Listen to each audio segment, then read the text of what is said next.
Assalamu alaikum and very good evening. I'm hoping that you are starting this session in the evening after passing your whole day spending your whole day in the office, in your accounting firm or maybe industry.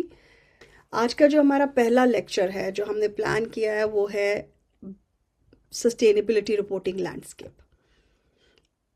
थोड़ा सा background समझने की ज़रूरत है. IFRS reporting standards, auditing standards, corporate law, taxation, ये सारे के सारे बहुत ही मैच्योर फील्ड्स और मैच्योर सब्जेक्ट्स हैं और इस पे पिछले बहुत सारे सालों में बहुत ज़्यादा काम हो रहा है. So there is nothing which is new created. आपके पास already established developed standards and frameworks इन सारे सब्जेक्ट्स के अंदर आए और आप लोगों ने उनको तैयार किया, एग्ज़ाम प्रिपेयर किए.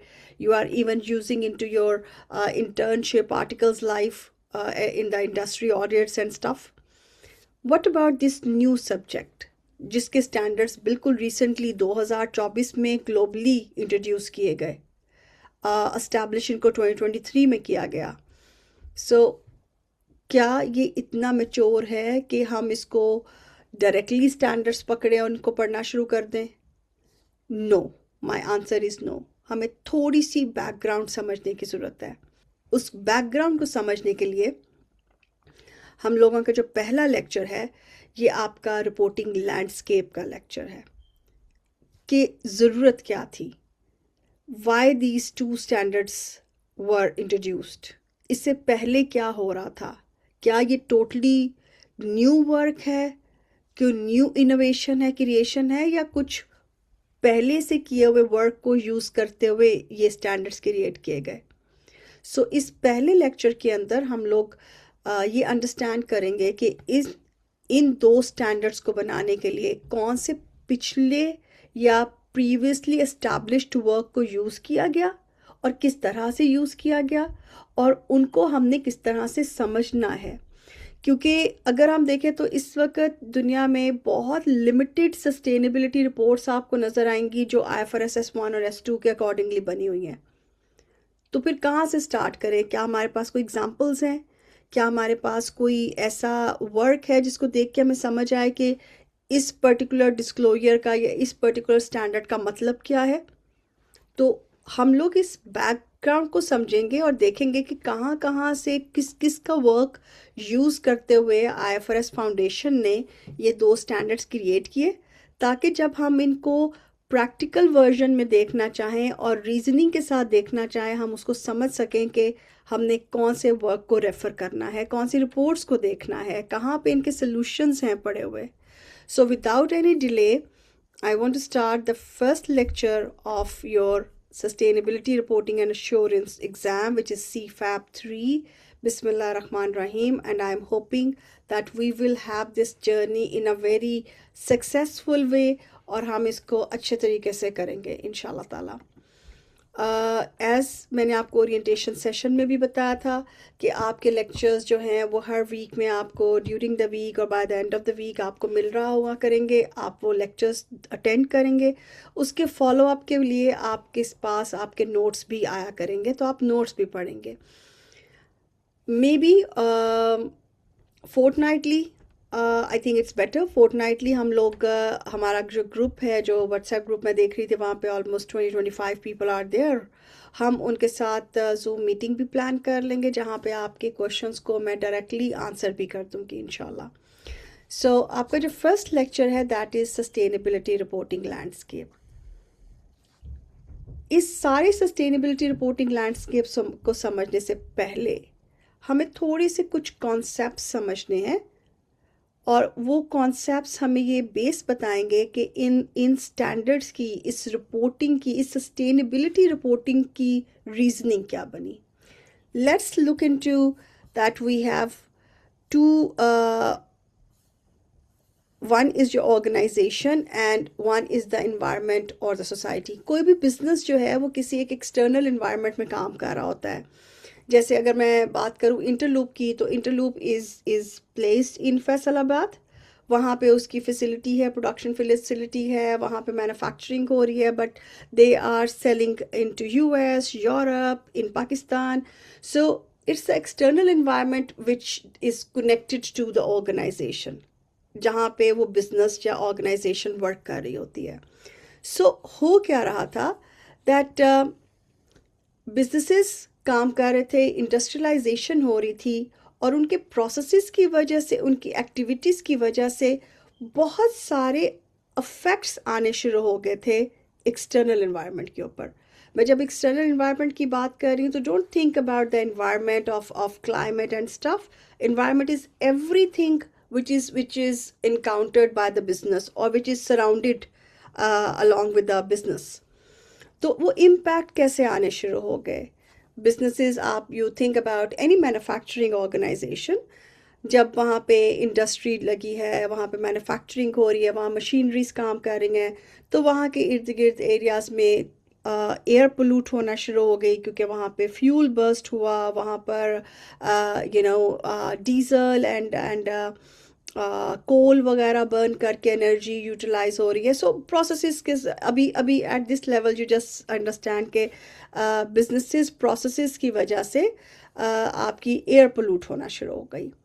आप लोगों ने एक्सेसिव, बिजनेसेस ने, व्हेन आई एम सेइंग आप लोग मींस बिजनेसेस ने रिसोर्सेज बहुत ज़्यादा यूटिलाइज करना शुरू कर दिए. अगर मैं रिसोर्सेज की बात करूं तो एक्सेसिव नेचुरल रिसोर्सेज, चाहे वो कॉटन है, चाहे वो ह्यूमन रिसोर्स है, चाहे वो एयर रिसोर्स है, चाहे वो वाटर है, तो इन सब रिसोर्सेज को एक्सेसिव यूज़ करना शुरू कर दिया. वाटर कंटेमिनेशन शुरू हो गई, ह्यूमन हेल्थ अफेक्ट होना शुरू हो गई. तो ये सारे के सारे इम्पैक्ट हमारी इन्वायरमेंट, सराउंडिंग इन्वायरमेंट में और सोसाइटी में आना शुरू हो गए.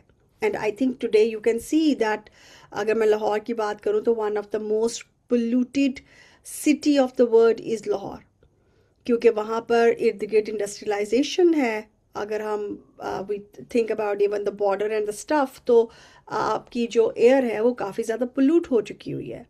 उसकी वजह से ह्यूमन हेल्थ अफेक्ट हो गई हुई है. सो द एक्सटर्नल इन्वायरमेंट जहाँ बिजनेसेस काम कर रहे हैं, वो इम्पैक्ट उन पे आना शुरू हो गया है. या तो उनके ऊपर किसी तरीके का इन्वायरमेंटल इम्पैक्ट है, चाहे उन पे कोई किसी ना किसी किस्म का सोशल इम्पैक्ट है. अगर मैं सोशल इम्पैक्ट की बात करूं तो I will be talking more about, you can say, human health और you know disabilities. There are many many affects जो कि इन सारे इन्वायरमेंटल इम्पैक्ट की वजह से सोसाइटी पे भी आना शुरू हो गए हैं. हमारी एक्सेस क्लीन वाटर को उतनी अब इजी नहीं है. फ्रेश क्लीन वाटर की एक्सेस हमारी कम हो गई है. हमारी एक्सेस टू क्लीन एयर कम हो गई है. We are surrounded with the wastage and stuff. गो के अब Lahore is getting cleaner because of the lots of campaign our CM is having, but still the industries जो हैं, उनके प्रोसेसेस जो हैं वो अफेक्ट तो कर रहे हैं हमें. अगर हम इसको मज़ीद देखें तो you see piles of waste around you. हमारी सिविलाइजेशन और इंडस्ट्रियलाइजेशन की वजह से हम फॉरेस्ट को ख़त्म करना शुरू हो गए हैं. डिफॉरेस्टेशन होनी शुरू हो गई है. वाटर कंटेमिनेट हो रहा है. And very important thing, emissions, धुआं, पोल्यूशन. एमिशंस, धुआं, पोल्यूशन, ये हमारी इन्वायरमेंट को बहुत सारे तरीक़ों की वजह से ख़राब कर रहा है, which you can see in this picture, the last one. So businesses ने हमारी एक्सटर्नल इन्वायरमेंट की और इंडस्ट्रियल एक्सटर्नल इन्वायरमेंट को इम्पैक्ट तो किया है, ठीक है. And we can see the results in our daily life. इस सारे की वजह से बिजनेसेस ने अपने अपने इम्पैक्ट की रिपोर्टिंग शुरू कर दी. सो हम इन्वायरमेंट को कितना इम्पैक्ट कर रहे हैं, हम सोसाइटी को कितना इम्पैक्ट कर रहे हैं, हम इकोनॉमी को कितना इम्पैक्ट कर रहे हैं, बिजनेसेस ने उसकी रिपोर्टिंग स्टार्ट कर दी. और ये रिपोर्टिंग न्यू नहीं है, it's old, like many years before, decade से ये रिपोर्टिंग स्टार्ट हो गई. अगर मैं थोड़ा सा एग्जांपल लूँ तो इंटरलूप की मैंने एक स्नैपशॉट लिया है हमारे स्लाइड डेक में आज. तो आप देखिए कि यहाँ पे उन्होंने रिपोर्ट किया कि हम कितना वाटर विड्रॉ करते हैं ज़मीन से, कितना वाटर कंज्यूम करते हैं, और कितना वाटर जो वेस्ट वाटर है वो डिस्चार्ज करते हैं in the commercial drainage. तो अपने अपने इम्पैक्ट का, कि हम कितना पानी इस्तेमाल करते हैं और कितना वाटर को कंटेमिनेट करते हैं, this right all these things in their impact reporting. I am not talking about sustainability report, impact report, कि हाँ बिजनेस कैसे इम्पैक्ट कर रहा है. सो you can see that form of impact आपने रिपोर्ट करना शुरू कर दिया. उसके बाद एक और एग्जांपल देखते हैं, माड़ी एनर्जीज, ठीक है, ऑयल एंड गैस इंडस्ट्री. वहाँ पे उन्होंने बताया कि हम एनर्जी कितनी कंज्यूम करते हैं. So you can see here that total energy consumed in the organization in gigajoule. Gigajoule is the measuring unit for energy consumption. उसके अलावा उन्होंने रिपोर्ट किया माड़ी ने कि हम green house gas emissions, like धुआं पोल्यूशन, हम कितना, वी विल, आज मैं थोड़ा सा एमिशंस के बारे में भी आपको साथ ही बता दूंगी कि हम कितनी एमिशंस, कितने टन्स एमिशंस जो है हमारे प्रोडक्शन प्रोसेसेस की वजह से हो रही है. यानी एनवायरनमेंट के अंदर ये जो पोल्यूशन है, वो उसमें जो एमिशंस हैं वो हमारी वजह से कितनी आ रही है. So again its impact reporting. FFC, उसने अपने मटेरियल कंजम्पशन का बताया कि मैं नेचुरल गैस इतना यूज़ कर रहा हूँ, मैं लुब्रिकेंट इतना यूज़ कर रहा हूँ, मैं केमिकल इतना यूज़ कर रहा हूँ, पैकिंग बैग्स इतने, and this and that. So this started writing and reporting अपने इम्पैक्ट्स. क्योंकि बिजनेसेस के ऊपर जब ये चीज़ आई कि you are impacting the external environment, so start reporting your impacts, तो इम्पैक्ट रिपोर्टिंग स्टार्ट हो गई. And this is not new. So these were a few examples of जहाँ पे हम कहते हैं कि businesses अपने external environment को, सोसाइटी को, इकोनॉमी को कैसे इम्पैक्ट कर रहे हैं, इसकी रिपोर्टिंग स्टार्ट हो गई. एक टाइम था businesses चेंज कर रहे थे वर्ड को, इकोनॉमी बेहतर हो रही थी, हमारा GDP बेहतर हो रहा था, हम इनोवेशन के अंदर आ रहे थे. From the button phone we move to the smartphones, from the we move to the innovative technology. आज हम recorded lesson के साथ हैं, we don't need in person lessons, we need, we can have this kind of structure जिसमें हम अपने अपने time के मुताबिक अपने अपने लेसन्स जो हैं वो रिकॉर्ड करके सुन सकें, राइट. सो बिजनेसेस ने वर्ड को चेंज किया, पॉजिटिवली भी नेगेटिवली भी. लेकिन आज इन ये बिजनेसेस जो है वो चेंज होना शुरू हो गए वर्ड की वजह से. लाइक जो इम्पैक्ट दुनिया पर हम लेकर आए, अपनी सराउंडिंग में लेकर आए, आज वही वर्ड हमें इम्पैक्ट करना शुरू हो गया या बिजनेसेस को चेंज करना शुरू हो गया. हाउ? Let's see. हमारे रिसोर्सेस कम होने शुरू हो गए, जो नेचुरल रिसोर्स है, डिप्लीशन शुरू हो गया. Pakistan is known as a water scarce region. Pakistan के अंदर भी बहुत सारे रीजन्स हैं जो वाटर स्कार्स हैं. Pakistan is known for the brain drain, क्योंकि हमारा स्किल सेट जो है वो मूव कर रहा है पाकिस्तान से बाहर. तो इट इज़ नोन कि हमारे पास ह्यूमन स्किल सेट कम होता जा रहा है.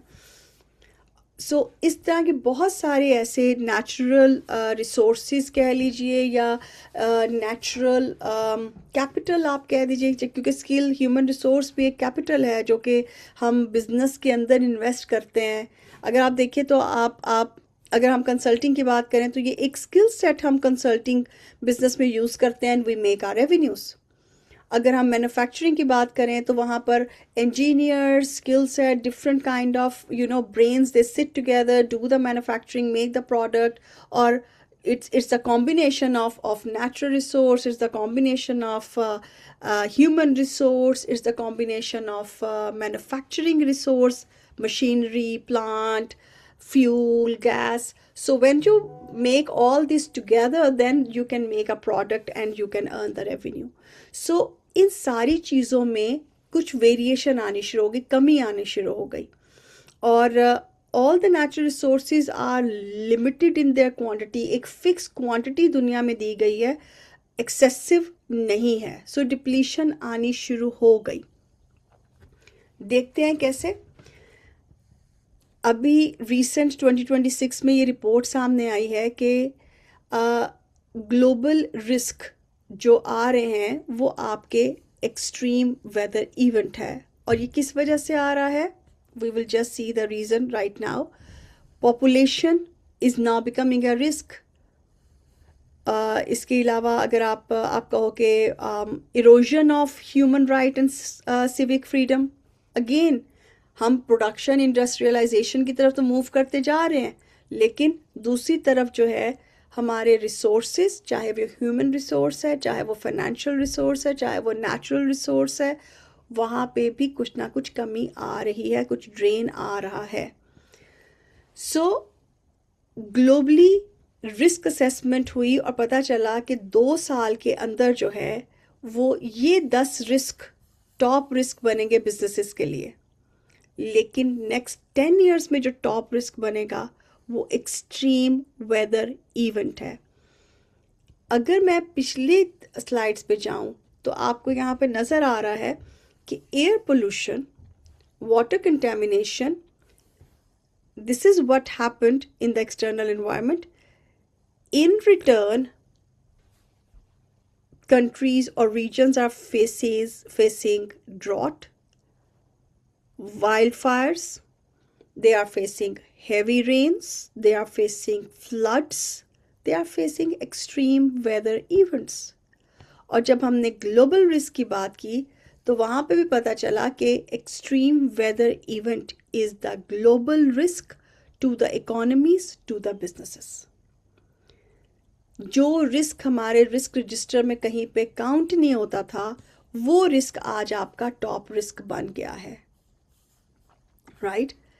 सो you can see that you cannot ignore the extreme weather event. Extreme weather event is somehow it is affecting us people, it is affecting economies. जैसे मैंने अभी बात की, floods, heavy rains and extreme heat waves. It's not only the rains, it's the extreme heat waves. So ये सारी चीज़ें जो हैं वो हमें और बिजनेसेस को और इकोनॉमी को एज अ होल अफेक्ट कर रहे हैं। और ग्लोबली भी ये पिछले 10-12 साल में हर साल वर्ल्ड इकोनॉमिक फोरम जो है वो आपके ग्लोबल रिस्क की रिपोर्ट दे रहा होता है। और पिछले 10 साल से आई कैन टेल यू कि that extreme weather event is always at the top risk for businesses and economies. Moving on, आप देखिए कि you are facing every other day some new news that climate change turned into floods, climate change caused this much damages, floods की वजह से इतने issues आ गए, sanitation issues, clean water issues. उसके अलावा like your news are now filled with climate change. Your news are filled with water inavailability, clean water becoming a risk now. Clean environment is becoming a risk now. आपको क्या लगता है? Just think for a minute. Any risk which a individual is facing, आपको नहीं लगता कि businesses भी उन risk को face कर रहे हैं? आपके फ्लड्स आ गए हैं, आपको लगता है कि आपके जो रॉ मटेरियल्स हैं वो आपको बहुत ही ईजिली आपकी फैक्ट्रीज तक पहुंच रहे हैं? आपके जो लेबर है, एम्प्लॉयज़ हैं, वो ईजिली अपनी वर्क प्लेस तक पहुंच रहे हैं और वहाँ पे पहुंचने के बाद अपना काम कर रहे हैं? सो जस्ट एक वन इवेंट ऑफ फ्लड की वजह से इतनी डिसरप्शन आई। And now you guys all are accountants, आप खुद कैलकुलेट कर सकते हो कि अगर 3 दिन फैक्ट्री बंद रहे, प्रोडक्शन बंद रहे, ऑफिसेज बंद रहे, तो कितना ज़्यादा प्रोडक्शन एंड रेवेन्यू लॉस आ सकता है। So just because of one extreme weather event which is flood, it is giving a disruption to the production, to the revenue stream, continuous revenue stream of the businesses. So ये सारी news जो हैं, they are giving they are actually turning your attention towards this lens that extreme weather is now becoming a big risk. या availability of natural resources, चाहे वो आपका water है, चाहे वो air है, चाहे वो human health है, चाहे वो प्लांट्स, ट्रीज, फॉरेस्ट, ये सब की अवेलेबिलिटी आपको तंग कर रही है, डिसरप्ट कर रही है, क्योंकि अगर मैं फॉरेस्टेशन की बात करूं तो बहुत सारी इंडस्ट्री है जो फॉरेस्टेशन पे बेस कर रही है। आपकी फर्नीचर इंडस्ट्री, आपकी पेपर इंडस्ट्री, उसी के साथ आपका कौन सा ऐसी इंडस्ट्री या बिजनेस है जहाँ पे वाटर यूटिलाइजेशन नहीं है। और अगर पाकिस्तान एक वाटर स्कार्स रीजन बनता जा रहा है तो how much it will become costly for Pakistan and Pakistan business to buy the water and then do the manufacturing and then can have a competitive pricing of the product जो कि buyer buy कर सके। हमारी तो जो कैश जनरेशन अवेलेबिलिटी है, हम कैसे कैश जनरेट करेंगे? हम कैश जनरेट करेंगे अगर हमारी cost of good sold sales जो है वो कम होगी, कॉस्ट ऑफ गुड सोल्ड कम होगी, ठीक है, तो हमारा ग्रॉस प्रॉफिट कम आएगा, सॉरी ज़्यादा आएगा, सॉरी। अगर ग्रॉस प्रॉफिट ज़्यादा होगा, अगर आपकी कॉस्ट ऑफ गुड सोल्ड कम होगी, अलॉन्ग साइड आपके रेवेन्यूज ज़्यादा होंगे। अगर आपकी कॉस्ट ऑफ गुड सोल्ड में आपका एक मेन इंग्रेडिएंट या डायरेक्ट एक्सपेंस है वाटर, या आपका डायरेक्ट एक्सपेंस है कॉटन, या आपका डायरेक्ट एक्सपेंस है रॉ मटेरियल है वुड, और उसकी अवेलेबिलिटी ही डाउट में आ गई है और उसके लिए आपको इंपोर्ट्स करने पड़ रहा है, तो डेफिनेटली आपकी कॉस्ट ऑफ गुड बढ़ेगी, आपका ग्रॉस प्रॉफिट कम होगा and your cash generation availability will be challenged. और अगर आपकी कैश जनरेशन अवेलेबिलिटी चैलेंज्ड होगी तो डू यू थिंक कि इन्वेस्टर आपके साथ इन्वेस्ट करने के लिए कंफर्टेबल है? Because you are not maintaining or you are not financially viable to pay the dividends, to pay the returns to the investor. So ये वो सारे रिस्क हैं जो somehow बिजनेस को अफेक्ट करना शुरू हो गए हैं। जैसे जैसे हम लोग आगे लेक्चर्स पढ़ते जाएंगे, हम इनको फाइनेंशियल नंबर्स में देखना शुरू हो जाएंगे, which I know you guys are very comfortable. So because of all these problems and because of, I will go over because of these risks and going back to these impacts जो industrialisation या business processes activities की वजह से हो रही है, उसका एक बहुत बड़ा जो इम्पैक्ट आया है वो एक्सट्रीम वेदर इवेंट्स है, और एक्सट्रीम वेदर इवेंट्स ने डिसरप्शन तो लेकर आया है, राइट। और अगर मैं इसको मूव करूं कि ये सारी रीज़न कहाँ बनी है, तो I think I have discuss a little bit about this in the orientation session also, कि जो बिजनेस प्रोसेसेस हैं, there is not a single business process जहाँ पे फ्यूल यूज़ नहीं हो रहा, because when you use the fuel then you are able to generate energy, और there is not a single business process in this world जो कि energy utilisation के बगैर पॉसिबल है। even consultant, even teacher, if I don't have the energy available, I cannot deliver this lecture. So not a single service providing organization or not a single I would say manufacturing, any industry, we cannot say that where you can literally do the business, render the services, produce the product, deliver the product to the customer or the consumer without using the energy. अब अगर energy utilization is one of the basic thing in every industry, तो इस energy को बनाने के लिए, generate करने के लिए पीछे हमें फ्यूल चाहिए होता है। सो हर बिजनेस के प्रोडक्शन के पीछे फ्यूल यूटिलाइजेशन है, फ्यूल, कोल, गैसेस, जिसको हम कंबस्ट करके ये एनर्जी बनाते हैं। सो जब ये फ्यूल कंबस्ट होता है या फ्यूल को आप कन्वर्ट करते हो एनर्जी में, तो बहुत सारी गैसेस एमिट होती हैं, और वो गैसेस जो हैं वो एटमॉस्फेयर के अंदर जाकर रिजाइड कर जाती हैं, जो कि you can see here in the picture that these are the green house gases emissions, और ग्रीन हाउस गैसेस जो कि रिजाइड कर देती हैं आपके एटमॉस्फेयर में अराउंड योर ग्लोब। और ये क्या करती हैं कि ये जो सनलाइट आती है, जो कि कुछ तो मतलब इसका जो सनलाइट का जो पर्पस है कि इसकी जो हीट है कुछ तो एब्जॉर्ब हो जाती थी, कुछ री एमिट हो जाती थी, वापस चली जाती थी। लेकिन ये जो गैसेस हैं ये उस सनलाइट को एब्जॉर्ब करके री एमिट करने में रोक देती हैं. They don't allow to reemit, बल्कि ये पेनिट्रेट करवा देती हैं हीट को. सो इन गैसेस के अंदर ये एबिलिटी होती है कि they retain this heat inside them, और हमारा जो जो एटमॉस्फेयर है दैट इज़ हीटेड नाउ, वहाँ पे वो गर्म होता जा रहा है. और गर्म होने की वजह से there is a word which is called global warming, कि आपकी जो ग्लोब है दैट इज़ गेटिंग वार्म. अब ग्लोबल वार्मिंग की वजह से आपको एक्सट्रीम वेदर इवेंट्स फेस करने पड़ रहे हैं, आपकी फ्रीक्वेंसी ऑफ फ्लड्स बढ़ रहा है, आपके हीट वेव्स यूरोप के अंदर हम देखें तो वहाँ पर समर इज़ गेटिंग बिगर. पहले समर यूके यूरोप के अंदर मे बी मुश्किल से 1 महीने का होता था, अब summer is spending to 5-6 months. इसी तरीके से यूएस के अंदर एक्सट्रीम हीट वेव्स हैं, यूरोप के अंदर यूके के अंदर बहुत सारी फर्टिलिटीज़ आ रही हैं, बहुत सारी डेथ्स हो रही हैं लोगों की हीट वेव्स की वजह से. पाकिस्तान जो है वहाँ पर टेम्परेचर हाई से हाई होता जा रहा है, जो हमारा एवरेज टेम्परेचर बढ़ता जा रहा है. सो global warming has affected everyone around the world. कोई एक मुल्क नहीं होगा जहाँ पे ग्लोबल वार्मिंग ने अफेक्ट नहीं किया. और ग्लोबल वार्मिंग की रीज़न क्या है?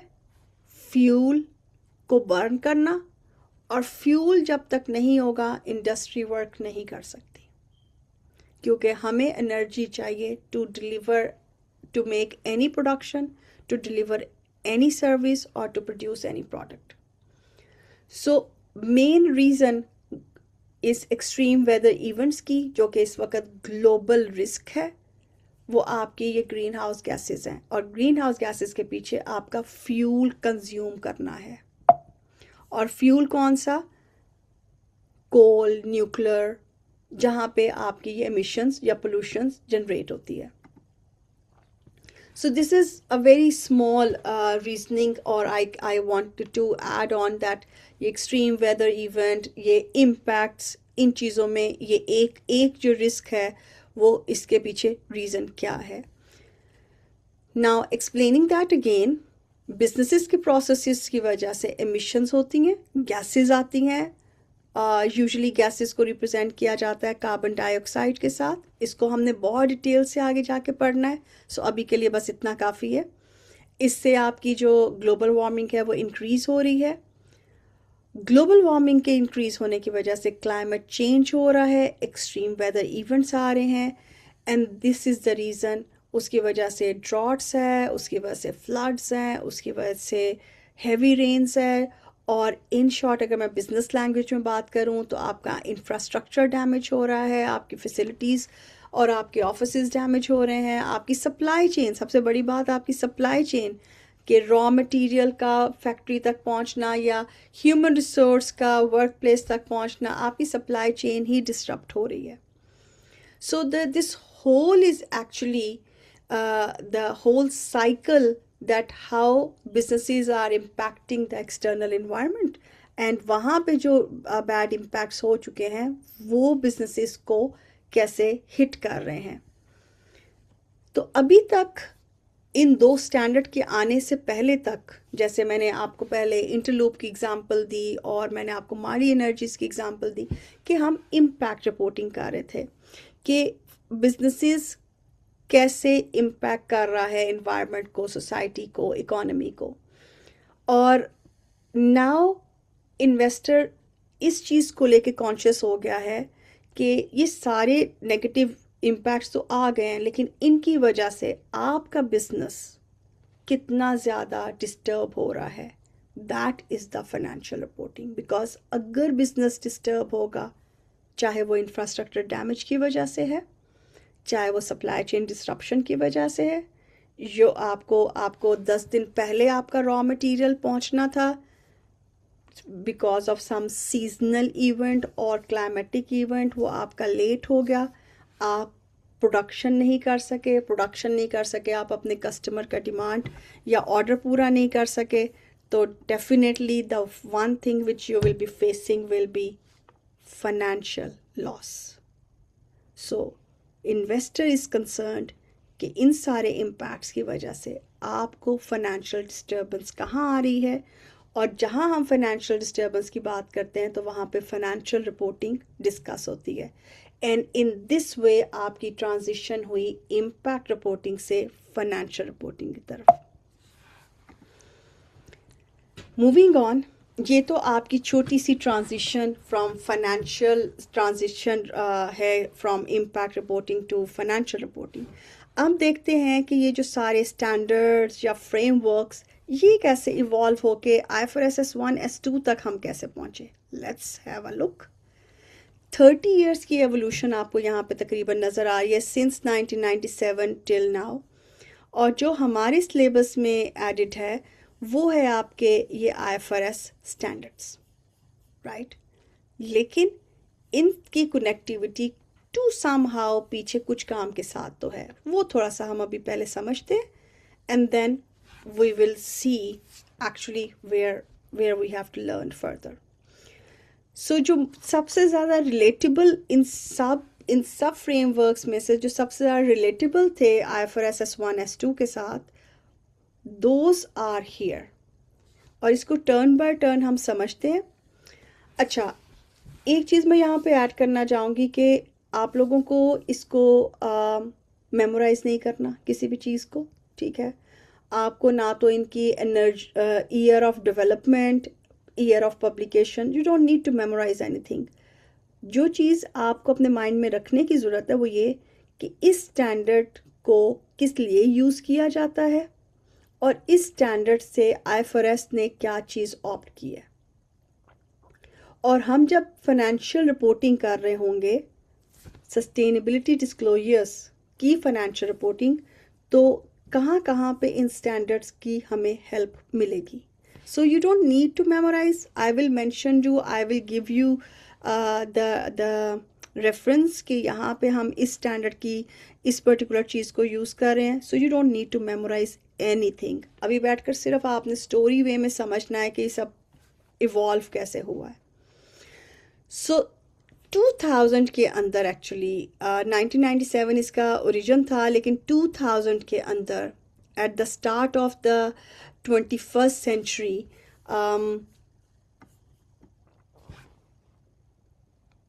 companies were reporting profits, ठीक है, but they were hiding their environmental damage, their social practices, labor practices and their social impacts। और कोई कॉमन लैंग्वेज नहीं थी, कोई लैंग्वेज थी ही नहीं कि इनको कैसे ट्रांसलेट किया जाए।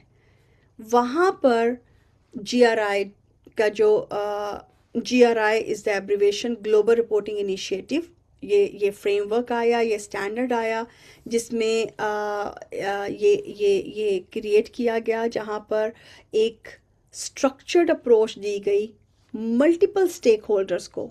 ये इन्वेस्टर भी यूज़ कर रहा था, ये शेयर होल्डर भी यूज़ कर रहा था, ये लेंडर भी यूज़ कर रहा था, क्रेडिटर भी, रेगुलेटर भी, individual employees, for diversified stake holders ये इस स्टैंडर्ड को, इस रिपोर्टिंग को यूज़ कर रहे थे। तो कंपनीज को या बिजनेसेस को सिर्फ अकाउंटेबल करने के लिए कि तुम लोगों की वजह से या बिजनेसेस की वजह से इन्वायरमेंटल एंड सोशल इम्पैक्ट या इकोनॉमिक इम्पैक्ट क्या आ रहे हैं, स्टार्ट रिपोर्टिंग दैट। तो उसके लिए ये स्टैंडर्ड डेवलप किया गया। और मेन जो इसका पर्पस है वो यही है कि how businesses are impacting the world. और अगर हम इसके थोड़ी से फर्दर ड्रिल डाउन करें तो आपको नज़र आएगा कि ये रिपोर्टिंग कर रहे हैं इन्वायरमेंट के अंडर, सोशल के अंडर और इकोनॉमिक या गवर्नेंस के अंडर। इकोनॉमिक को गवर्नेंस मैं बोल रही हूँ बट इट्स इकोनॉमिक।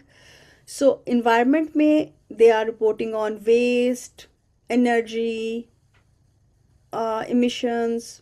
सोशल में अगर आप देखें तो they are talking all about people, human resource, labour, आपकी एम्प्लॉयमेंट प्रैक्टिसेस क्या हैं, आपकी ऑक्यूपेशनल हेल्थ सेफ्टी क्या है, लोकल कम्युनिटीज़ के साथ आपकी पॉलिसीज़ एंड प्रोसेसेस क्या हैं, और इकोनॉमिक में आपके एंटी करप्शन, एंटी कंपैटिटिव। सो 3 लेवल्स या 3 डोमेन्स के अंदर आपकी इम्पैक्ट रिपोर्टिंग स्टार्ट हो गई, ठीक है, और बड़ी डिटेल रिपोर्टिंग स्टार्ट हो गई। और अगर हम GRI की बहुत सारी रिपोर्ट्स हैं, आप इंटरलूप की पुरानी रिपोर्ट्स देख लें। अभी लास्ट जो रिपोर्ट आई उसमें उसने IFRS S1 S2 को थोड़ा टच तो किया है, लेकिन mainly it's still the GRI report. तो impact report is extensive report कि अच्छा वो उतने ज़्यादा, अगर मैं इनके लिए अब वर्ड्स यूज़ करूँ तो डेटा पॉइंट्स बहुत ज़्यादा बन गए। इन्वायरमेंट के अंदर देखिए कितने सारे डेटा पॉइंट्स हैं, सोशल के अंदर देखिए कितने सारे डेटा पॉइंट्स हैं। तो बहुत सारे डेटा पॉइंट्स इन्होंने अब निकाल लिए कि अच्छा इन डेटा पॉइंट्स के ऊपर रिपोर्ट करो कि आप लोग कैसे कैसे इसको इम्पैक्ट करते हो। I am again showing you the structure. इसमें 3 स्टैंडर्ड्स इसके यूनिवर्सल स्टैंडर्ड्स हैं जो कि आपको मेथडोलॉजी स्ट्रक्चर बताता है। फिर टॉपिकल स्टैंडर्ड्स हैं जो अभी आपने देखे, इन्वायरमेंट, सोशल एंड इकोनॉमिक, और कुछ इन्होंने सेक्टर स्पेसिफिक स्टैंडर्ड्स बनाए हुए हैं। हमें किसी चीज़ को नहीं मेमोराइज करना, हाँ अंडरस्टैंड ज़रूर करना है कि GRI क्या है। It's a impact reporting framework, जहाँ पे आपको different data points under economic, social and environment के अंदर बता दिया गया कि how a business is impacting when it comes to energy. So tell me the consumption of energy, जैसे मैंने आपको माड़ी के लिए बताया। उसी तरीके से मटेरियल्स, जैसे आपको FFC के लिए बताया कि उन्होंने मटेरियल्स को रिपोर्ट किया हुआ है। So this is all impact, that how you are impacting the external environment. उसके बाद जब जब GRI डेवलप हो गया तो बहुत ज़्यादा ज़रूरत पड़ी कि एमिशंस, जो कि एक्चुअली बैकबोन है इंडस्ट्री प्रैक्टिसेस की, फ्यूल जो एमिशंस में कन्वर्ट होता है जब उसको कंबस्ट किया जाता है, और emissions is actually becoming a reason of disruption, climate change, global warming, इसकी रिपोर्टिंग स्टार्ट करते हैं। तो कार्बन डिस्क्लोजर प्रोजेक्ट जो है वो 2000 में इस्टेब्लिश हुआ, और टोटल इसने इन्वेस्टर को सामने रखते हुए क्वेश्चनियर्स की बेस पे, लाइक इसके अंदर कोई आपको स्टैंडर्ड्स नहीं नज़र आएंगे, ये सेट ऑफ क्वेश्चंस हैं। उन क्वेश्चंस को बिजनेसेस आंसर करते हैं, और मेजरली ये क्वेश्चंस रिलेटेड हैं आपके एमिशंस, इसीलिए क्लाइमेट चेंज का नाम आ रहा है। अगर आप यहाँ पे देखें क्लाइमेट चेंज, तो एमिशंस का आपकी रिपोर्ट यहाँ पे आएगी, वाटर यूटिलाइजेशन की, फॉरेस्ट की, और प्लास्टिक। सो इन 4, जो कि अगर आप देखें तो ये कलेक्टिवली टू समहाउ सोशल्स के साथ रिलेटेड है। No, it's environment, natural resources, ठीक है। सो इसने नेचुरल रिसोर्सेज के ऊपर जो आपकी यूटिलाइजेशन है बिजनेसेस की, उसके ऊपर रिपोर्टिंग मांगी, लेकिन क्वेश्चनियर्स की फॉर्म में। उसे सेट ऑफ क्वेश्चंस दी और कहा कि इनको आंसर करो। उन क्वेश्चंस को जब आंसर किया तो आंसर करते हुए स्कोरिंग डिसाइड हुई कि अच्छा, अगर तो क्वेश्चंस के आंसर्स करके उसको स्कोर करो और A स्कोर आता है तो इसका मतलब है the organization is performing so good, highest score है। अगर D आ रहा है तो इसका मतलब है कि practice is not good, emission ज़्यादा हैं, वाटर की यूटिलाइजेशन एक्सटेंसिव है, उसको वाटर को रिसाइकल नहीं कर रहे, वाटर बस निकालते जा रहे हैं बिजनेस यूज़ में, उसको उसको कोई भी रीयूज़ में नहीं ला रहे। सो देवर डिफरेंट क्वेश्चंस, उसकी क्वेश्चंस के बेस के ऊपर this was total environmental data को स्टैंडर्डाइज किया था इन्होंने। पहले में क्या किया था, इम्पैक्ट रिपोर्टिंग GRI में, और इन्वायरमेंट, सोशल एंड इकोनॉमिक। और फिर इन्होंने कहा कि नहीं, हमें एक स्टैंडर्ड डेटा की ज़रूरत है जिसमें एमिशंस, वाटर, फॉरेस्ट, वेस्ट, और इसमें उन्होंने कहा कि हम आपसे सवाल करेंगे कि आपका क्या एमिशन आपका रिस्क है। अगर रिस्क है तो आप रिस्क कैसे मैनेज कर रहे हो। वाटर अगर आपका रिस्क है, कि आप रिस्क मतलब कि आप बहुत ज़्यादा यूज़ कर रहे हो, आप इस पर बहुत ज़्यादा डिपेंड कर रहे हो, जिस भी चीज़ पे बिजनेस बहुत ज़्यादा डिपेंड कर रहा है, अगर तो उसकी वो एडिक्वेट अवेलेबिलिटी है तो डेफिनेटली वो रिस्क नहीं होगा। अगर अगर आज मार्केट में बहुत ज़्यादा चार्टर्ड अकाउंटेंट, सस्टेनेबिलिटी कंसल्टेंट भी बन जाते हैं तो ये स्किल सेट इतना ज़्यादा अवेलेबल हो जाएगा कि ये रिस्क रहेगा ही नहीं, ये सर्विस लाइन। सो एवरीथिंग जिस पे आप डिपेंड कर रहे हो, अगर वो बहुत ज़्यादा अवेलेबल है तो you will be just taking it as not your risk, as your good opportunity to work. So CDP या कार्बन डिस्क्लोजर प्रोजेक्ट जो कि 2000 में यहाँ पर आया, और उसने सिर्फ और सिर्फ स्टैंडर्डाइज किया आपके इन 4 पिलर्स जो आपको इस वक्त नज़र आ रहे हैं, water, climate change, water, forest and waste.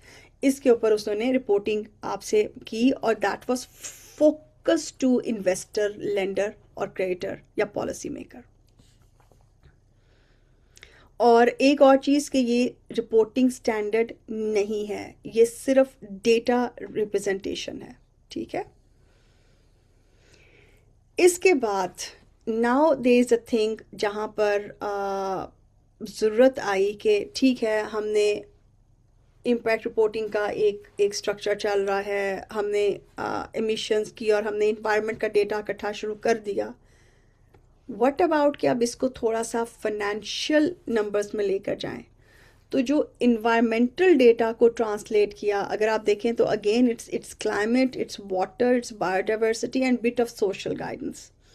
तो इसको ट्रांसलेट करने के लिए ये बोर्ड बनाया गया, which is climate disclosure standard board, जो 2007 में इसको बनाया गया था। और इसका जो मेन पर्पस था कि इसने इंटीग्रेट करना था क्लाइमेट एंड इन्वायरमेंटल इंफॉर्मेशन को फाइनेंशियल रिपोर्टिंग में, कि कहाँ कहाँ पे क्लाइमेट और इन्वायरमेंट से रिलेटेड इंफॉर्मेशन है जहाँ पे वो IFRS के अंदर, सॉरी, फाइनेंशियल रिपोर्टिंग के अंदर इसको मर्ज होना चाहिए। तो there was the first time जहाँ पे ब्रिजिंग स्टार्ट हुई आपकी सस्टेनेबिलिटी डेटा के अंदर और फाइनेंशियल डेटा के अंदर। And to give you the news कि ये ऑलरेडी Jan 2022 में IFRS फाउंडेशन में ये CDSB का जो वर्क है ये कंसोलिडेट हो चुका हुआ है। सो IFRS फाउंडेशन जिसने IFRS S1 S2 पब्लिश किए हैं, उन्होंने ऑलरेडी इनका काम टेकअप करके उसको एज अ बेस बना लिया हुआ है। Then comes integrated reporting 2010।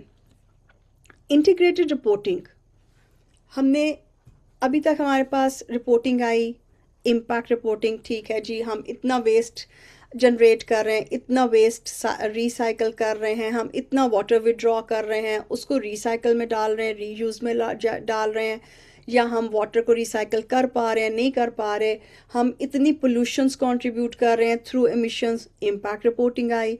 उसके बाद हमने डेटा इकट्ठा करना शुरू कर दिया थ्रू आपके CDP, कार्बन डिस्क्लोजर प्रोजेक्ट के ज़रिए और बिजनेसेस से, ताकि इन्वेस्टर को, लेंडर को पता चले कि हम कितने रिस्कियर, बिजनेस कितना रिस्कियर है with comes to environment data.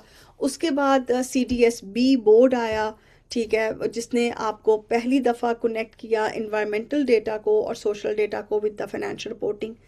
Here comes the framework जिसने financial and non financial information को क्लब किया, इंटीग्रेट किया।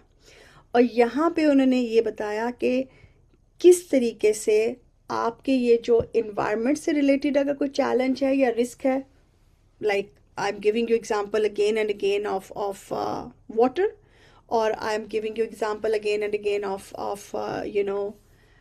resources availability, or you can say or raw material availability, labor availability, skill set availability, innovation, technology availability. So इन सारी चीज़ों को सामने रखते हुए अगर तो चीज़ें अवेलेबल हैं and things are going smoothly, it's not a risk for you. But अगर उनकी अवेलेबिलिटी डाउट में आ रही है या चैलेंज हो रही है, तो वो फिर आपका रिस्क बन रहा है, आपका बिजनेस कंटिन्यू होगा या नहीं होगा, it will become a risk. यहाँ पे इंटीग्रेटेड रिपोर्टिंग के ज़रिए सबसे पहले इस फ्रेमवर्क को यूज़ करते हुए ये सामने लाया गया कि ये जो इन्वायरमेंट एंड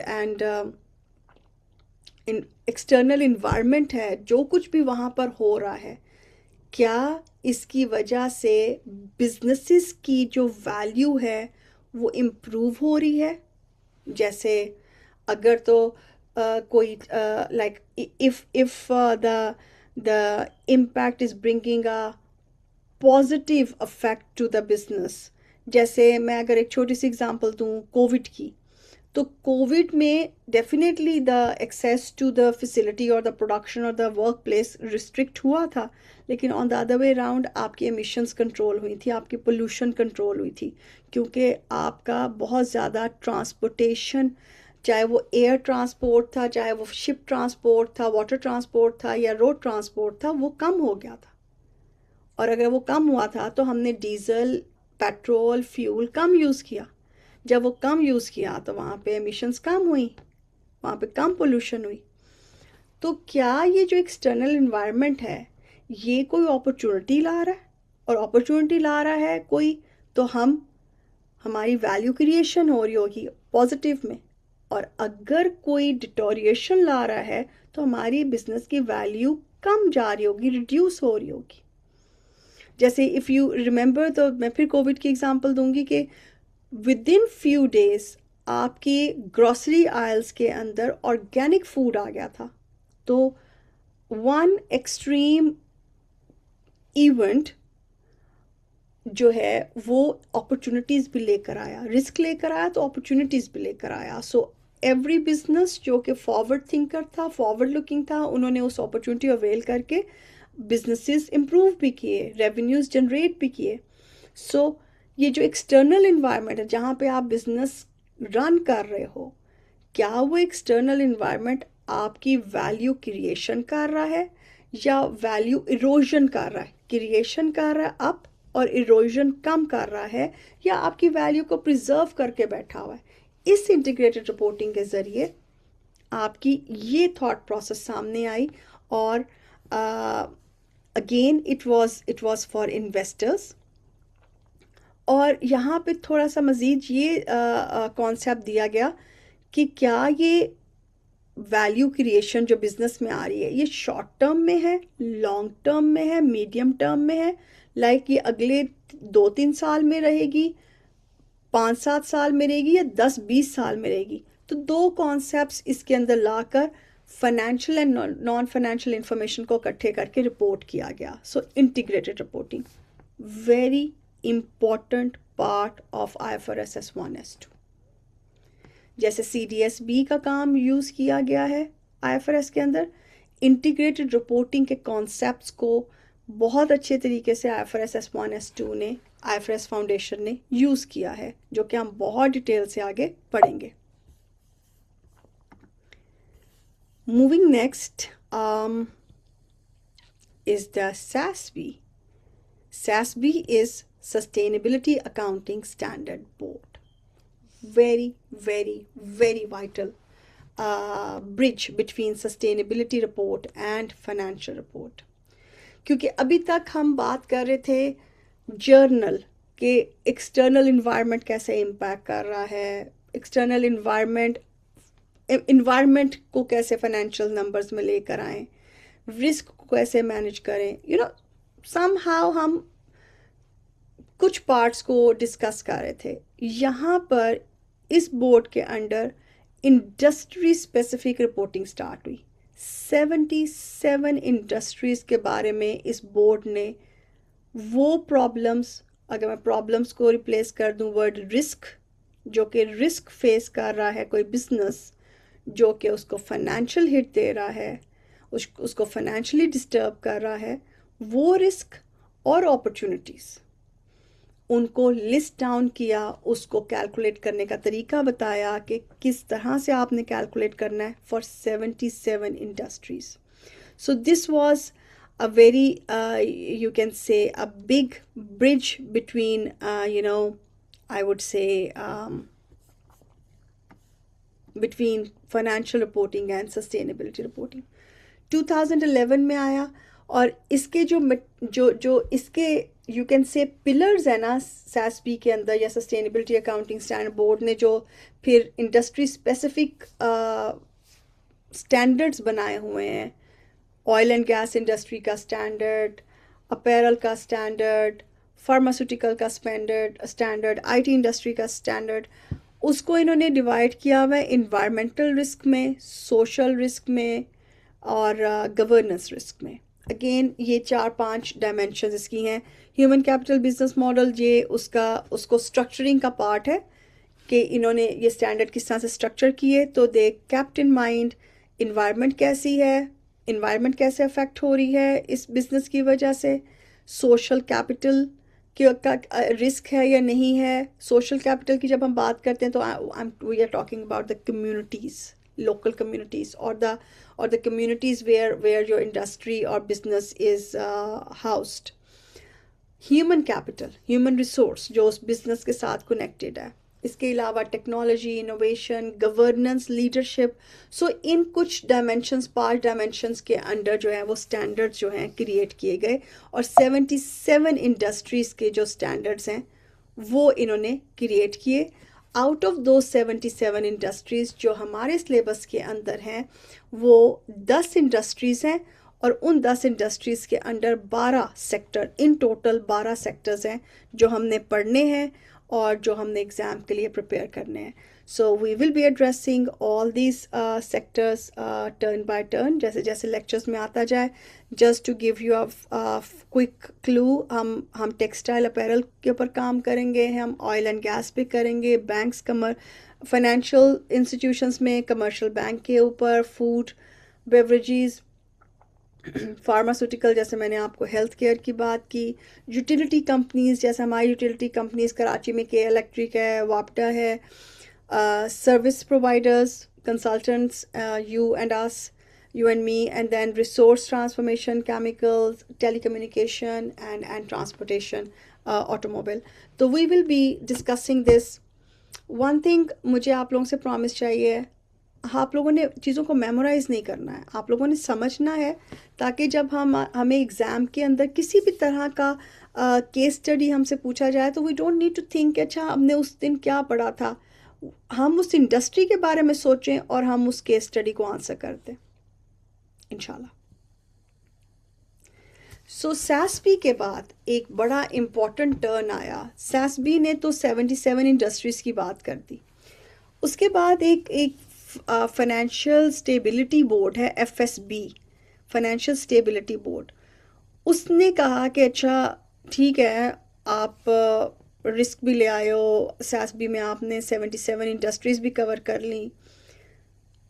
क्लाइमेट जो कि एक टॉप रिस्क है, जो सब इंडस्ट्रीज़ को अफेक्ट कर रहा है, उसकी फाइनेंशियल कंटिन्यूटी को, उसकी फाइनेंशियल वायबिलिटी को, बिजनेस को कहीं ना कहीं क्लाइमेट अफेक्ट कर रहा है। व्हाट अबाउट कि इस क्लाइमेट के जो रिस्क्स हैं या क्लाइमेट की जो अपॉर्चुनिटीज़ हैं उनके फाइनेंशियल डिस्क्लोजर्स में ट्रांसलेट करें। So let's work on that. 2015 में TCFD ने, actually it is financial stability board, FSB ने एक टास्क फोर्स बनाई। उस टास्क फोर्स में डाइवर्सिफाइड इंडस्ट्री के लोग थे। उन लोगों ने मिलकर, उस टास्क फोर्स ने मिलकर आपके investor, lender, insurer, again capital market, all capital market, उसको फोकस रखते हुए 11 रिकमेंडेशंस दी कि आप 5 पिलर्स के अंदर, it's 4 pillars, I am sorry, governance, strategy, risk management, metric and target, 4 pillars के अंदर 11 रिकमेंडेशंस दी। You can see 1 2 3 4 to 11। 11 recommendations क्या दी कि अच्छा आप लोग क्लाइमेट जो है उसको, उसके गवर्नेंस बनाओ क्लाइमेट की, कि क्लाइमेट रिस्क को कैसे मैनेज करना, उसकी गवर्नेंस बनाओ। फिर क्लाइमेट अगर आपको फाइनेंशियली डिस्टर्ब कर रहा है, चाहे वो एक्सट्रीम वेदर्स है, या आपको अपना प्रोडक्ट चेंज करना पड़ रहा है। आज मैं बना रहा हूँ कपड़ा यूरोप में, क्योंकि वहाँ पर टू मच कोल्ड है, तो मेरा जो फैब्रिक है it's addressing too much cold, but the temperature is talking the other way round. अब वहाँ पर cold is not that extreme, it's less, hypothetical for example. तो क्या मुझे अपना फैब्रिक क्वालिटी चेंज करना है, तो मुझे टेक्नोलॉजी चेंज करनी है। सो क्या मुझे अपना बिजनेस मॉडल चेंज करना, अपना प्रोडक्ट चेंज करना, इसकी स्ट्रैटेजी बनाओ, रिस्क मैनेज करो, और फिर उस रिस्क मैनेज को मेजर करना शुरू करो। सो ये 11 रिकमेंडेशंस इस टास्क फोर्स ने पब्लिश की और उन्होंने कहा कि इसके ऊपर रिपोर्टिंग स्टार्ट कर दो. You will find a lot of international reports जो कि आपको TCFD की रिपोर्टिंग नज़र आ जाएगी. आई विल से कि अभी आपको देखने की ज़रूरत नहीं है. You can just visit and see if you want. Otherwise जैसे जैसे हम लेक्चर्स पे आगे मूव करेंगे तो we will be actually looking at different international reports, उनके डिस्क्लोजर्स के किस तरह से किए हुए हैं. ये 11 रिकमेंडेशन एक्चुअली फाउंडेशन है आपके IFRS वर्क की. IFRS S1, IFRS S2, उसमें भी 4 पिलर्स IFRS 1 के हैं, 4 पिलर्स ही IFRS S2 के हैं. और वो पिलर्स कौन से हैं? Governance, strategy, risk management, metric and targets. So these 11 recommendations become the real foundation work of IFRS S1 S2. और इसकी जो मॉनिटरिंग है वो IFRS फाउंडेशनर्स ने ऑलरेडी टेकअप कर ली हुई है और they are the one who is working और फर्दर डेवलपिंग इट. TCFD आया, TCFD को यूज़ किया IFRS S1 S2 ने. एक बहुत इम्पॉर्टेंट इवेंट जो कि एक्चुअली 2015 का ये इवेंट है, लेकिन if you can see here कि 2015 में आया था, लेकिन ये इन फोर्स 2016 में हुआ था.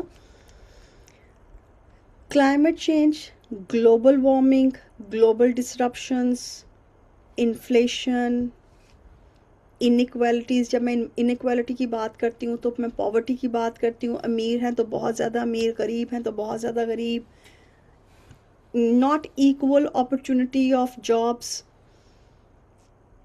इंडस्ट्रियलाइजेशन बहुत ज़्यादा, किस तरीके से रिसोर्सेज को यूज़ करें, लोगों को उनके राइट्स कैसे दें, लेबर को राइट्स कैसे दें. सो इन सारी चीज़ों को सामने रखते हुए 196 कंट्रीज़ 2015 में ये लोग इकट्ठे हुए और उन्होंने कहा कि ओके, हम लोग एक एग्रीमेंट करते हैं कि हम मिल के इसके ऊपर काम करेंगे. हम ग्लोबल वार्मिंग, जो कि एक्चुअली रीज़न है क्लाइमेट चेंज या इन्वायरमेंटल रिस्क का, जो जिसकी वजह से हर कोई, इंडिविजुअल से लेके इंडस्ट्री, गवर्नमेंट से लेके regulator, everyone is getting affected. हम इसके ऊपर मिल के काम करते हैं और जो ग्लोबल वार्मिंग है उसको हम कंट्रोल करेंगे, हम टेम्परेचर को कंट्रोल करेंगे. What is pre-industrial level, what is 2 degree, what is 1.5 degree, इसको हम जब हम emissions को पढ़ रहे होंगे तो we will study in detail. तो ये ऐसा जितने भी वर्ड्स यहाँ पे नज़र आ रहे हैं they are all relevant क्योंकि सब IFRS के अंदर कहीं ना कहीं यूज़ हो रहे हैं. So एक ट्रीटी, इंटरनेशनल ट्रीटी एग्रीमेंट हुआ 196 कंट्रीज़ के अंदर और उसमें पाकिस्तान भी है और बहुत सारे दूसरे मुल्क भी हैं. और वहाँ उसके बाद जो है जब ये एग्रीमेंट हो गया तो लेटर ऑन इसके लिए सस्टेनेबल डेवलपमेंट गोल्स इसके अंडर बनाए गए और ये 17 गोल्स थे. अगर आप देखें यहाँ पर फ्रॉम 1 to 17 गोल्स बने, जो कि ये कोई फ्रेमवर्क नहीं है, ये कोई स्टैंडर्ड नहीं है. ये गोल्स डिसाइड हुए कि हम 196 कंट्रीज़ ने इन गोल्स के ऊपर काम करना है. How we have to improve. अगर आप देखें, no poverty, zero hunger, good health, equal education, gender equality, water sanitation. अगर आप इन 17 गोल्स को थोड़ा सा इनके बाय नेम भी देखें ना तो you will see that okay they are working towards the improving the economy, improving the people, improving the businesses. So ये 17 goals जो हैं वो डिसाइड हुए और ये 17 goals जो हैं under 5 main you can say themes के अंदर बने: people, planet, prosperity, peace and partnership. मैंने आपको कहा था कि it's equally beneficial for the industry. That's why we are talking about prosperity. It's equally important for our globe, our world, our environment, our planet to be safe. It's planet, it's people, it's peace and it's partnership. So ये 17 goals बने और ये 17 goals under the pillars, 5 pillars ये बने और हर 3 साल के बाद यूजुअली जो है वो हर मुल्क जो है अपनी अपनी इसके ऊपर रिपोर्टिंग करता है कि हमने ये गोल्स कितने ज़्यादा अचीव कर लिए, इसमें कितनी ज़्यादा इम्प्रूवमेंट आ गई है। तो ये 2030 का भी तो ये एजेंडा बना हुआ है कि इसको हमने ज़्यादा से ज़्यादा इम्प्रूव करना है, अडॉप्ट करना है। दरमियान में 2015 तक हम यहाँ पे पहुँचे और फिर जो है ना आपका एक गैप आया जो कि 2021 में आया था IFRS S1 S2 का। वो मैं आपको इसके बाद बताऊंगी क्योंकि वहाँ वो why we kept it last because वो हमारा मेन सिलेबस है, वो हमारा मेन एग्ज़ाम क्वेश्चन है। सो यूरोप ने अपने स्टैंडर्ड्स पब्लिश किए 2023 में, और अगर आप यूरोप के देखें तो वो भी 3 थीम्स के अंदर स्टैंडर्ड्स आए हुए हैं, इन्वायरमेंट, सोशल, गवर्नेंस। और यूरोप कहता है कि आपने इम्पैक्ट रिपोर्टिंग भी करनी है और आपने फाइनेंशियल रिपोर्टिंग भी करनी है, ठीक है। तो वो इन सारे थीम्स के अंदर आपको इन्वायरमेंटल, सोशल, गवर्नेंस के अंडर आपको फाइनेंशियल एंड इम्पैक्ट रिपोर्टिंग दोनों करवा रहा है। and for the time being you should know that 2023 के अंदर यूरोप ने अपने स्टैंडर्ड्स पब्लिश कर दिए हुए हैं, और ये उनका स्ट्रक्चर है जिसमें आपके ओवरआर्चिंग स्टैंडर्ड्स हैं, आपके इन्वायरमेंटल स्टैंडर्ड्स हैं, सोशल एंड गवर्नेंस स्टैंडर्ड्स हैं। And here we stand. So IFRS ने 2021 में एक एस्टैब्लिश किया इंटरनेशनल सस्टेनेबिलिटी स्टैंडर्ड बोर्ड, और उस स्टैंडर्ड बोर्ड के लिए IFRS फाउंडेशन ने कंसोलिडेट कर दिया CDSB को, जहाँ पे सबसे पहले एक ब्रिज स्टार्ट हुआ था between the environmental, social data and into financial numbers. उसको इंटीग्रेट किया SASB एंड इंटीग्रेटेड रिपोर्टिंग। इन सारे को कामों को कंसोलिडेट किया गया ISSB के अंडर। ISSB ने TCFD, task force for climate related financial disclosures के जो 11 रिकमेंडेशंस हैं under governance, strategy, risk management, metric and targets, उसके काम को इनकॉर्पोरेट किया। And there is also a MOU signed between GRI, the first impact reporting framework जो 2000 में आया था, उस GRI और IFRS फाउंडेशन के दरमियान में भी एक MOU साइंड है जिसमें इन्होंने अपने वर्क को कॉमनली एक दूसरे के बेनिफिट के लिए यूज़ करना है। सो इन 2023 ग्लोबली पहले दो स्टैंडर्ड्स पब्लिश हुए। IFRS S1 journal requirement for disclosures of sustainability related financial information, sustainability related financial disclosures or information, and IFRS 2, which is climate related disclosures. Or because it is owned and published by IFRS Foundation, so this is for capital market, for investor, for shareholder, for lender, for creditor, so specific to the capital market.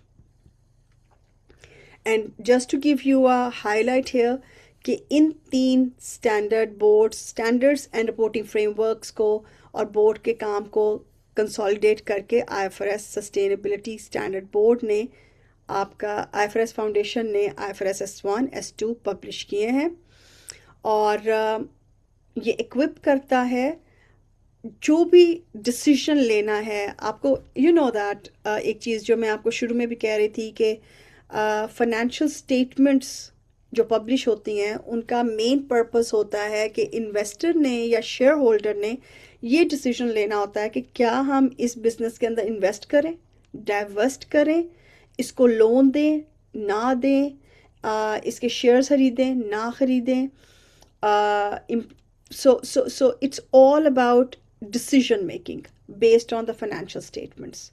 Same like IFRS S1 S2 को भी utilise करते हुए decision making ही improve होनी है investor की, creditor की, lender की। सो this is the information जो कि आपके ये तीनों जो यूज़र्स हैं या वो यूज़र्स जो कि फाइनेंशियल स्टेटमेंट्स को सामने रख के डिसीजन लेते हैं, वही IFRS S1 S2 की रिपोर्ट को भी सामने रख कर डिसीजन लेंगे कि डाइवर्स करना है, इन्वेस्ट करना है, शेयर रखना है, नहीं रखना, लोन देना है, नहीं देना, इनके साथ कोई भी बिजनेस करना है इस बिजनेस के साथ या नहीं. So that will be all after having these sustainability reporting, which is done using IFRS S1 S2. And that was end of our this lecture number 1. I'm sorry आपको बार बार मेरे WhatsApp messages का थोड़ी थोड़ी वो आवाज़ आ रही थी, उसके लिए I'm sorry. I will try कि next time मैंने वो आवाज़ ना आए, but I hope that the voice was clear. The lecture will be uploaded sooner to your portal. So if there will be any question, if you have any query, जो हमने आज पढ़ा है, अगर आपको लगता है कि उसके अंदर कोई चीज़ है जो आपको समझ नहीं आई है, kindly start dropping your questions in the WhatsApp group which is created by Scans, ताकि जैसे ही हम लोगों का इंटरैक्टिव सेशन हो उसमें हम लोग इसको एड्रेस करना शुरू कर दें. And that was all for today. Wishing you all the very best, and inshallah ta'ala I will be coming up with the next lecture very soon. 1-2 दिन के अंदर ही आपको lecture number 2 भी आ जाएगा.